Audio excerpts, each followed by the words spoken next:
sai ɗan tata. Mai alkuya masoya wuce sai ɗan tata. Labarin soyayya ta zamba ku, sanadin haɗuwar mu shine zana baku. Ku saurara ko biyo ni na baku, mun sha'ur juna ƙauna mun ƙulla. Mun fara soyayya a mafarki, mun sha'ur juna abin mamaki.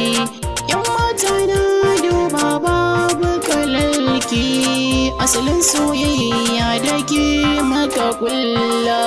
Sanya soyayya da daɗi, harkatar soyayya tana da daɗi. Murya da ke ji mai sa nishaɗi, so gafiran so kirki ba illa. Soyayya daɗi ruwan zuma ce, idan na same ki aina yi dace. Ki kula da amana kar da ke kauce, asalin tarbiyya akwai kamala.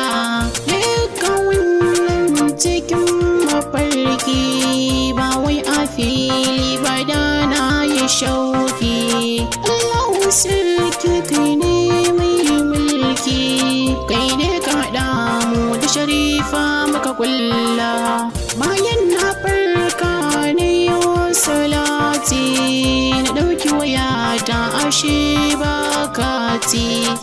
Abin ya dame ni dan babu sauti, abuwai da muka yi da sharifa da illa. Soyayyar ta na saka ta a raina, ina zan same ta kullum batuna. Mun shaƙu da juna rabuwa mai ƙuna, a mafarkin ma an tsara na ba illa. Na ɗauko mota zan je gun yayana, motar tifati Allah yi da rana. Bayan na doka domin duba tayana, sai ga wata yarinya mai kamala. Bayan ta yi nisa na hango jakarta, ban an karba gashi har ta hau mota.